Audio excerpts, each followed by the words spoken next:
Beating up over the thing to remember. The scene start to crumble to the sound of the drums. Oh boy, there ain't no need to fight a fight in the ring. It ain't no big thing, just show her a little.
Belakangan ini Indonesia dihebohkan oleh kasus keliti di Jogja. Aksi begal ini dikatakan sudah memakan banyak korban, terlebih lagi menimbulkan efek negatif di masyarakat, seperti takut dan tidak percaya dengan aparat keamanan negara dalam menjaga ketertiban masyarakat.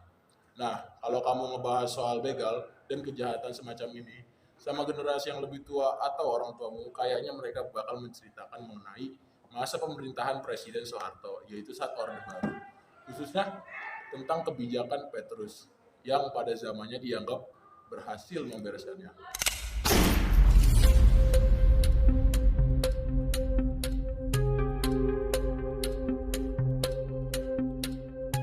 Saya sebagai Kepala Negara Republik Indonesia mengakui bahwa pelanggaran hak asasi manusia yang berat memang terjadi di berbagai peristiwa.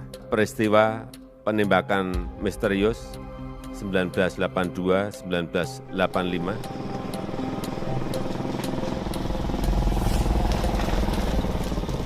Ano miris kok dia anggere zaman niku anggere muni kali muni udah ditembak ngono ra wedi to. Aku ra susah to dianggap kali ora kali iki. Bingung kula langsung ku mau madhep. Kami ingin membahas salah satu kisah sejarah yang bisa dibilang penuh pro kontra. Bahkan sampai saat ini, kisah ini terjadi di masa Presiden Soeharto yang bisa dikenal dengan Orde Baru, yang buat sebagian kalangan dianggap sebagai masa-masa yang penuh dengan para kijang. Ada dua masa yang sangat mencekam di masa pemerintahan Orde Baru. Yang pertama saat militer bergerak membersihkan ujian dari unsur-unsur komunis. Dan yang kedua saat pemerintah menjalankan kebijakan Petrus. Petrus di sini melainkan singkatan dari penembak misterius. Petrus adalah bagian dari operasi pemberantasan kejahatan. Operasi yang menyasar orang-orang yang dituduh sebagai pelaku kriminal, khususnya preman atau para begal. Yang dulu emang di gimana caranya militer bisa mengidentifikasi kriminal. Bukannya ada pepatah yang bilang mana ada maling yang mengaku.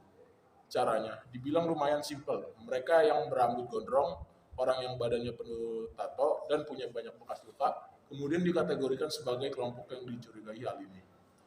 Mengidentifikasi penampilan, fisik bisa dibilang cara yang termudah, atau juga sangat mengandung gambar-gambar tertentu yang menjadi simbol dari suatu yang masih. Masih ingatkah kalian dengan game Grand Theft Auto, di mana geng biasanya memiliki ciri khas tersendiri? Buat yang waktu di sekolahnya barbar, mudah-mudahan kayak gitu mungkin sudah dianggap biasa. Tapi buat yang hidup di zaman Orde Baru, berambut gondrong dan bertato memiliki kontroversi yang sangat negatif karena ciri-ciri hila yang seringkali dianggap sebagai preman. Pertanyaannya, bukankah rezim Orde Baru dikenal dekat dengan masalah hak asasi manusia? Apa kata dunia saat sama hal ini, dan yang paling penting, emangnya apa sih yang menjadi penyebab dari munculnya jaringan ini? Biar bisa memahami Petrus, kita harus memahami dulu mengenai mindset pemerintahan Orde Baru yang sangat berbeda. Kalau bapak saya sih emang gali ya mas, tapi ya nggak ngerugiin orang juga, ya bunuh orang apa gimana dihukum nggak apa-apa, tapi kan pas itu kan cuma sembarang nembak kan mas, maksudnya dumeh gali terus ditembak gitu loh. kan ya saya nggak terima. Menendang komunis dari antek-anteknya dari Indonesia. Orde Baru benar menunjukkan perubahan drastis dibandingkan masa-masa sebelumnya. Saat mendapatkan kekuasaan dari pemerintah sebelumnya, Orde Baru bukannya mewarisi kekayaan Indonesia. Indonesia yang mengalami krisis ekonomi terparah di dalam sejarah ini, belum termasuk isu-isu separatisme di berbagai wilayahnya. Dan berbagai masalah lain menghadapi semua ini, Orde Baru berusaha menciptakan stabilitas dan kesejahteraan. Dua hal ini menjadi prioritas utama sebagai kebijakan pemerintah saat itu. Yang apapun termasuk mengorbankan kebebasan individual demi kepentingan bersama terlepas dari berbagai bentuknya. Ya, sayang kita dengar Orde Baru memang berhasil menciptakan stabilitas yang mereka inginkan. Hal ini menjadi landasan bagi pertumbuhan ekonomi yang cukup saat berbagai stabilitas dan perkembangan.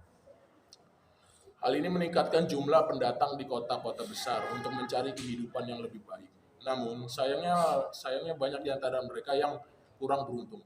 Orang-orang yang kurang beruntung ini akhirnya mencari jalan lain untuk cepat kaya. Ya gimana lagi, menjadi preman menjadi enggak heran di tahun 1980. Kriminalitas seperti perampokan, pemerkosaan, dan pembunuhan massal meningkat drastis terlebih di Jakarta dan Pulau Jawa. Untuk mencegah semakin banyak yang meningkat korban, angka kejahatan pemerintah Orde Baru membuat sebuah kebijakan ekstrim, yaitu menumpas mereka dengan cara ditembak yang dianggap sebagai kriminal tanpa proses peradilan ini, karena sebagian orang saat itu proses hukum memakan waktu yang sangat lama sehingga kurang efisien dalam masyarakat menyelesaikan masalah. Sedikit para pelaku kriminal dan preman yang jasadnya ditemukan tak bernyawa di pinggiran dan di selokan. Orang-orang yang jadi target OPK tapi tidak ditembak, karena pada umumnya dulu ditembak kan. Nah itu konon dimasukkan luang ini, dibuang di sini. Jadi ada yang bilang didorong pakai bambu.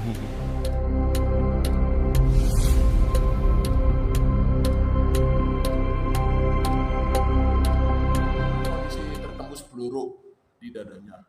Nah, karena belum diketahui siapakah yang melakukan penembakan tersebut terhadap para preman ini, maka peristiwa ini dikenal dengan nama penembakan misterius atau bisa disingkat Petrus.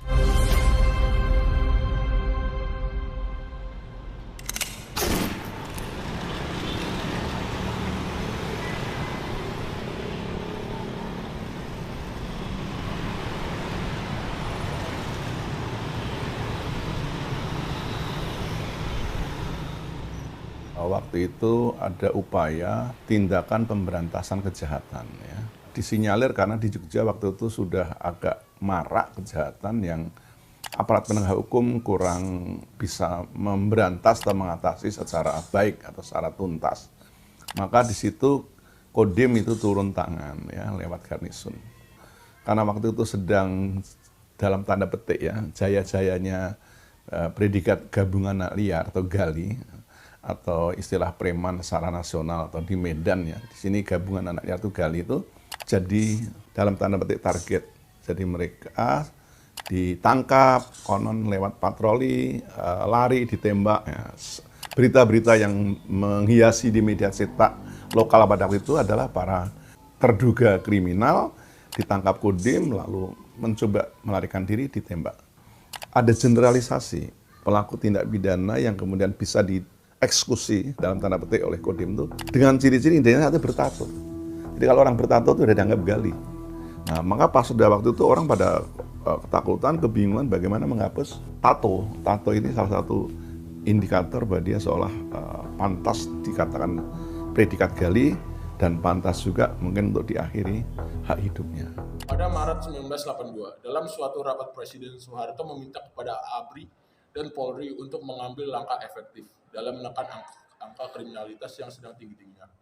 16 Agustus 1982, dalam pidatonya, Presiden Soeharto kembali mengulang pemerintahan yang tersebut. Permintaan ini pun kemudian diputuskan dalam sebuah rapat yang terjadi pada Januari 1993, di mana dalam rapat ini diputuskan untuk dibentuk operasi celurit yang lalu diikuti oleh kepolisian serta ABRI di masing-masing provinsi. Hal dimulai saat Letkol H. Hasbi dari Kodim Yogyakarta mulai operasi pemberantasan kejahatan pada Maret 1983. Pada awalnya, operasi ini hanya diklaim untuk mendata para mantan pelaku kriminal. Namun operasi ini justru berkembang jauh lebih mengerikan dari hanya sekedar mendata saja mereka. Yang ditugaskan menjadi eksekutor lapangan, mereka tanpa segan menembak mati siapa saja yang mereka anggap sebagai sampah masyarakat. Operasi Petrus pun terus berlanjut, di mana salah satu strategi yang digunakan adalah strategi penculikan, di mana para preman diculik oleh orang tak dikenal, dijebak oleh teman sendiri, dan bahkan dipanggil ke kantor polisi. Nah, uniknya preman yang mendekam di tahanan juga enggak aman dalam penculikan ini. Mereka suka dijemput dari dalam sel, lalu kemudian dieksekusi. Mayatnya dibiarkan tergeletak di tengah jalan, semak-semak, bahkan trotoar, yang dimasukkan dalam karung dengan banyaknya temuan jasad dengan ciri-ciri yang sama, yaitu bertato. Maka hampir semua media saat itu sibuk memberitakan mengenai kasus ini. Mereka menampilkan jasad-jasad bertato dengan lubang peluru di kepala maupun lehernya. Dalam sejarah, preman penguasa sebenarnya enggak terlalu bertentangan. Bahkan ada yang bilang kalau penguasa itu adalah preman yang legal. Dalam beberapa hal, seringkali para penguasa juga ikut menggunakan jasa preman dalam permainan politik. Namun hubungan preman dengan pejabat politik tak hanya sekedar dalam bisnis. Preman seringkali disewa dalam menjadi kelompok milisi pada masa kampanye, contohnya pada kampanye pemilu tahun 1982.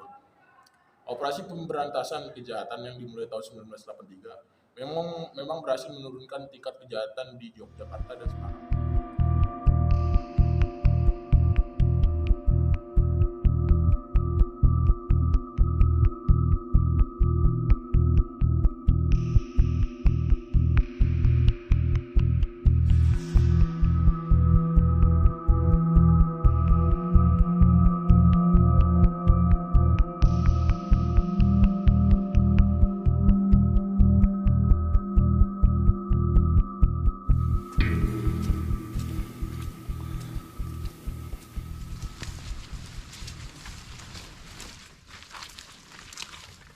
Yang diadvokasi bukan perilakunya, tapi tindakan kepada anggota masyarakat.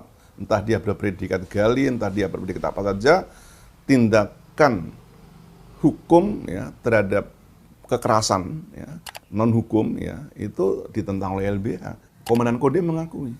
Bahkan pada suatu saat itu Komandan Kodim itu juga dipanggil, ada upaya ceramah apa di UI gitu, dia cerita, apa yang saya lakukan ini akan saya pertanggungjawabkan di depan Tuhan Yang Maha Esa. Jadi dia sportif gitu, bahwa itu tindakan yang dilakukan oleh Kodim, dia sebagai komandan itu polisinya juga yang itu akan dipertanggungjawabkan. Nah, dia bicara non hukum tapi itu kan. Intelijen polisi memberikan daftar orang-orang yang termasuk dalam tersangka kejahatan kepada komandan Garnison, selalu menyerukan ultimatum publik yang menyerahkan kepada semua preman agar segera mungkin menyerahkan diri ke markas polisi. Namun ini tidak menyertakan sejumlah nama. Jadi siapa yang mereka anggap sebagai preman harus datang dan menentang ini pernyataan untuk menahan diri dari kejahatan, dan jika melanggar tentunya mereka akan ditindak secara tegas. Namun setelah ultimatum dikeluarkan, justru timbul pertanyaan di masyarakat, apakah mereka termasuk ke dalam kelompok yang di dalam daftar? Sebab ultimatum ini tidak menyertakan siapa yang harus datang. Ternyata hal ini merupakan taktik agar masyarakat sadar akan tindakan mereka dan hati-hati dalam bertindak. Mereka yang merasa sebagai preman, bahkan banyak yang putus asa dan menyerahkan diri hingga masih 83 sebanyak 441 orang telah menyerahkan diri. Berita-berita yang beredar di media juga mendapatkan reaksi beragam dari berbagai tokoh. Para tokoh menganggap seharusnya kematian para preman tidak perlu, dan merasa mengeksekusi penjahat tanpa proses peradilan adalah tindakan yang bertentangan dengan hukum. Dari setiap tindakan yang bertentangan dengan hukum akan membawa negara dalam kehancuran. Kendali berhasil menurunkan angka kriminalitas di masyarakat. Presiden Soeharto menunjukkan sikap enggan mengakui kehebatan militer. Dalam kasus Petrus, tewasnya beberapa orang preman ini adalah dampak dari perang antar geng. Presiden Soeharto berdalih bahwa Petrus digunakan untuk mencegah kejahatan dengan langkah yang efektif. Tindakan tegas yang dilakukan adalah demi menimbulkan efek jera di masyarakat agar tidak melakukan tindak kriminalitas. Pada tahun 1983 tercatat sebanyak 532 orang tewas dan 367 orang terluka karena tembakan, dan pada tahun 1984 terdapat 107 orang tewas. Preman Petrus pun tidak spesifik pada golongan preman, bahkan mereka yang bertato meskipun belum sebagai preman juga bisa menjadi korban Petrus. Dan yang lebih mencengangkan, disebutkan juga korban Petrus ini tak hanya para preman dan orang bertato, terkadang mereka juga salah target. Terdapat sejumlah orang biasa seperti petani, penjaga masjid, bahkan seorang PNS. Mereka menjadi korban lantaran memiliki nama yang sama dengan target yang terdapat di dalam daftar. Banyaknya korban dan saling silang pendapat antara tokoh politik menjadi peristiwa Petrus ini akhirnya menjadi perhatian dunia internasional. Jumlah organisasi seperti Amnesty International mengirimkan surat kepada pemerintahan Indonesia yang isinya menyoroti kebijakan Operasi Petrus. Namun sayangnya surat ini tidak ditanggapi. Di balik pembunuhan preman ini, terdapat sebuah kepentingan yang lebih besar dibandingkan bahaya mempersoalkan kematian para preman.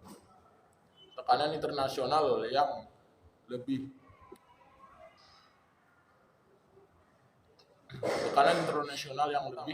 ke pemerintahan Indonesia dan menekan agar segera membubarkan Petrus. Hal yang sama juga datang dari beberapa tokoh di dalam negeri. Dengan adanya pro kontra yang terjadi masyarakat, serta tekanan dari dunia internasional, Operasi Petrus dihentikan secara penuh pada tahun 1985. Operasi yang sudah diminta oleh Soeharto sejak 1982 dan beroperasi pada tahun 1983 hingga 1985 ini telah menelan lebih dari 1.000 korban. Menurut data yang dirilis oleh Komisi Hak Asasi Manusia, untuk orang hilang dan tindakan kekerasan ini tidak diketahui. Namun pada tahun 1983 muncul puncak tertinggi dari korban Petrus. Menghadapi masalah kejahatan seperti begal atau perampokan yang seringkali heboh di Indonesia, apakah kamu setuju atau tidak setuju apabila operasi semacam ini harus diadakan lagi?